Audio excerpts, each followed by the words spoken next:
পুরাণে বলে যাওয়া 7টি পাতাল লোকের কথা কি নেহাতি গালগল্প? কি মনে হয়? ভাবছেন বিজ্ঞান কি বলছে?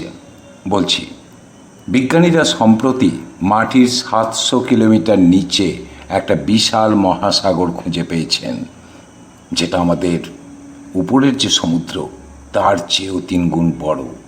তাহলে পুরাণের সেই রসাতল কি কেবল কল্পনা ছিল? আর পুরাণে বর্ণিত 7টি পাতাল লোকের অতল, বিতল, সুতল, তলাতল, মহাতল, রসাতল ও পাতাল, তার মধ্যে রসাতল ও পাতালের বর্ণনায় বিশাল জলরাশি এবং মণিরত্ন খচিত এক জগতের কথা বলা হয়েছে। বিজ্ঞানের এই 700 কিলোমিটার নিচের মহাসাগর সরাসরি পুরাণের সেই বর্ণনার সঙ্গে মিলে যাচ্ছে। শুধু তাই নয়, শুনলে আরও আশ্চর্য হয়ে যাবেন। পাওয়া গেল অন্য এক সূর্য, যাকে নাগমণি বলা হয়েছিল পুরাণে।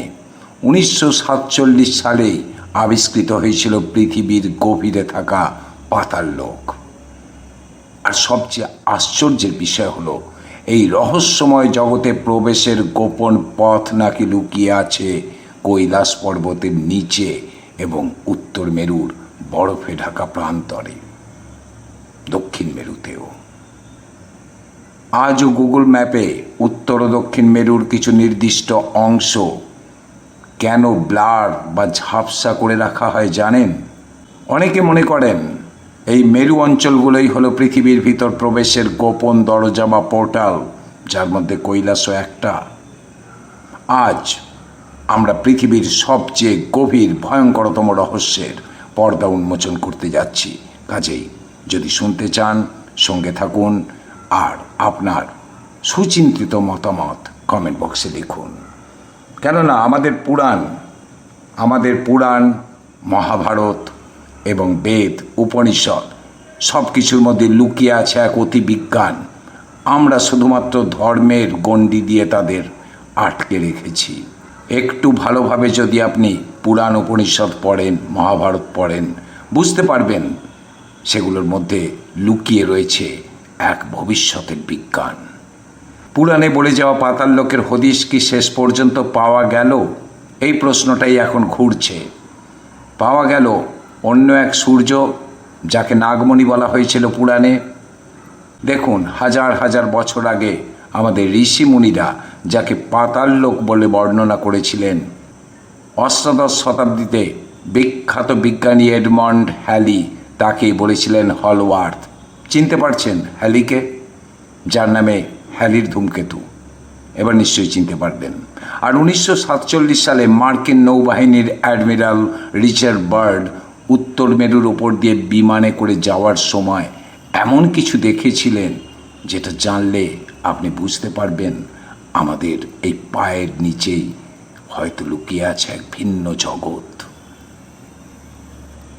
কল্পনা করতে পারছেন?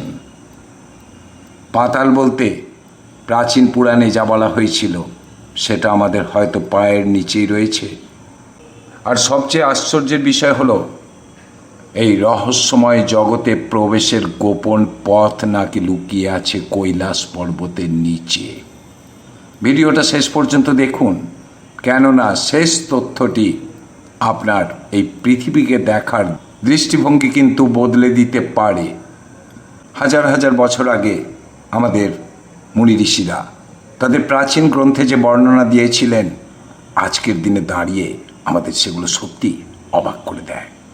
পুরাণে বলা হয়েছিল পৃথিবীর নিচে 7টি স্তর রয়েছে। কি সেই 7টি স্তর? অতল, বিতল, সুতল, তলাতল, মহাতল, রসাতল এবং পাতাল। আর লক্ষ্য করার মতো বিষয় হলো, সেখানে আমাদের মতো সাধারণ সূর্য বা চন্দ্র নেই। তবুও পাতাল লোক অন্ধকার নয়। বলা হয় সেখানকার অধিপতি নাগদের মাথার দিব্যমণি বা নাগমণি থেকে বের হওয়া এক মায়াবী আলো পুরো জগৎটাকে আলোকিত করে রাখে। এমনকি সেখানে জলবায়ু এবং গাছপালা আমাদের পৃথিবীর চেয়ে অনেক বেশি সতেজ এবং সমৃদ্ধ। দেখুন, পুরাণে পাতালকে কিন্তু কোনোদিন নরক বলা হয়নি, বরং একে বলা হয়েছে বিল স্বর্গ বা ভূগর্ভস্থ স্বর্গ। ভাগবত পুরাণের বর্ণনা অনুযায়ী এই পাতাল লোকগুলোর সৌন্দর্য এবং ভোগবিলাস আমাদের স্বর্গ সম্পর্কে যে ধারণা রয়েছে তার চেয়ে কোনো অংশে কম নয়। আর শুধুমাত্র আমাদের দেশেই বা কেন, আমেরিকার হপি ইন্ডিয়ান এবং দক্ষিণ আমেরিকার মায়া সভ্যতার মানুষরাও বিশ্বাস করতেন তাদের পূর্বপুরুষরা মাটির নিচ থেকে এসেছিলেন এবং বিপদের সময় তারা আবার পাতালে ফিরে গিয়েছিলেন। ভাবতে পারেন, কোথায় আমেরিকার হপি ইন্ডিয়ান, কোথায় দক্ষিণ আমেরিকার মায়া সভ্যতা আর আমাদের ভারতবর্ষের প্রাচীন সভ্যতা। একটা অদ্ভুত মিল লক্ষ্য করতে পারছেন ভারতীয় পুরাণের সঙ্গে বিজ্ঞানের। দেখুন, মাটির নিচে পাতাল, সেখানে সূর্যের তাপ নেই, তাই গায়ের চামড়া পুড়ে যাওয়ার ভয় নেই। আবার চাঁদের অতি শীতলতাও নেই। সেখানকার অধিবাসীরা জরা ব্যাধি বা বার্ধক্যের শিকার হন না। কিন্তু সবচেয়ে রহস্যময় বিষয় হলো সেখানকার নাগলোক। বিশাল সব সাপের মস্তকে থাকা মহামূল্যবান মণি থেকে নির্গত আলোতে সেখানকার আকাশ সবসময় উজ্জ্বল থাকে, ঠিক যেন এক চিরস্থায়ী গোধূলি বেলা।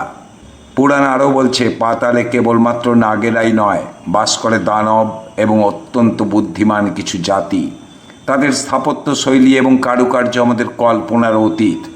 কিন্তু এখানেই শেষ নয়, পাতাল লোককেও ছাড়িয়ে আরও নিচে রয়েছে অনন্ত লোক। সেখানে স্বয়ং ভগবান শেষনাগ তার সহস্র মস্তকে এই পুরো পৃথিবীটাকে ধারণ করে আছেন। আধুনিক বিজ্ঞানের ভাষায় একে কি আমরা মহাকর্ষ বল বা পৃথিবীর কেন্দ্রবিন্দু বলতে পারি?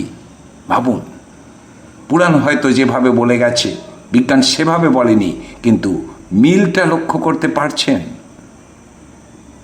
আশ্চর্যের বিষয় হলো, প্রাচীন তিব্বতী বা মায়া সভ্যতাতেও ঠিক একইভাবে মাটির নিচের এই রহস্যময় জগৎকে আগারতা বা সাম্বালা নামে রাখা হতো।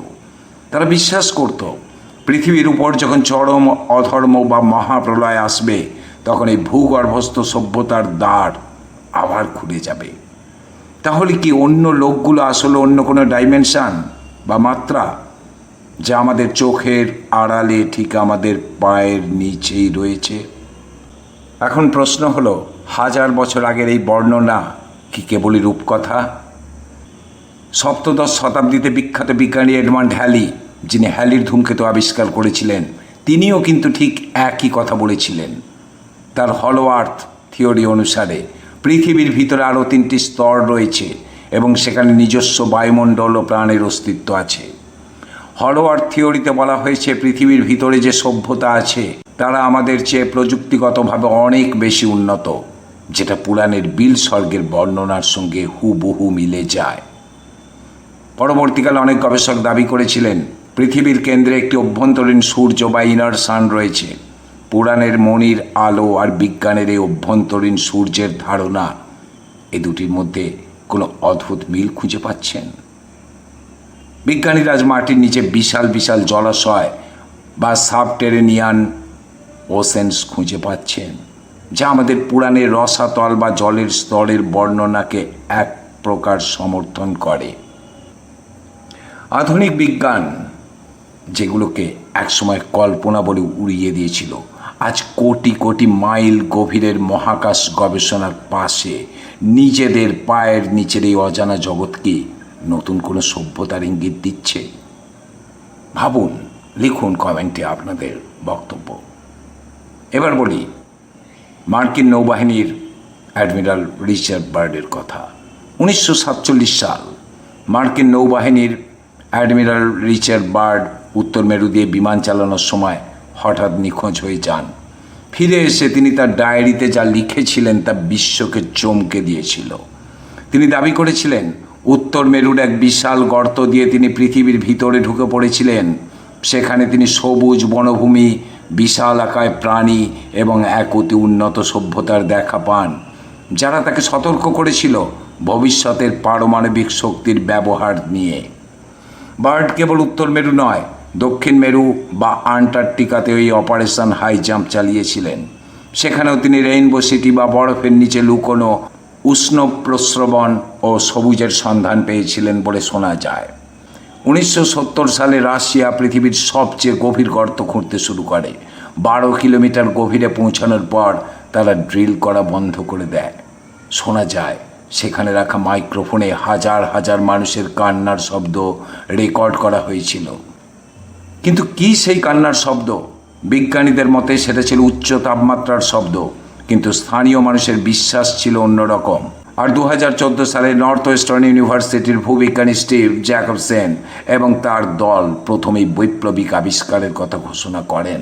আর তাদের গবেষণায় উঠে আসে 3টি মূল তথ্য।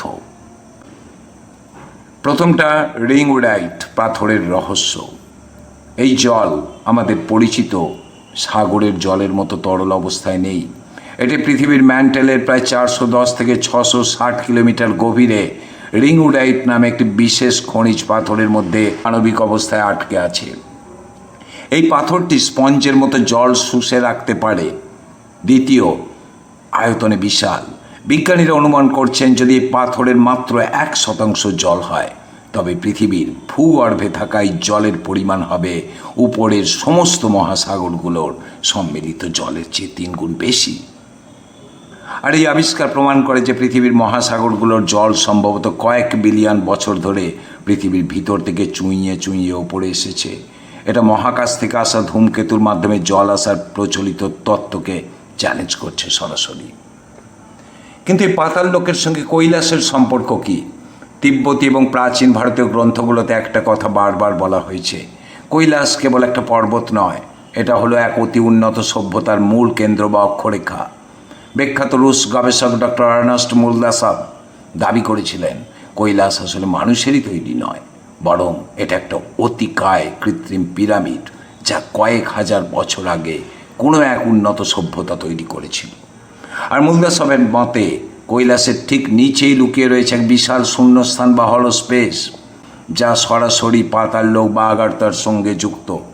স্থানীয় সন্ন্যাসীরা বিশ্বাস করেন কৈলাসের কিছু নির্দিষ্ট গুহায় এমন কিছু দরজা রয়েছে যা দিয়ে কেবল সিদ্ধ পুরুষরাই সেই ভূগর্ভস্থ সভ্যতায় প্রবেশ করতে পারেন। আজও কেন কোনো মানুষ কৈলাস জয় করতে পারেননি?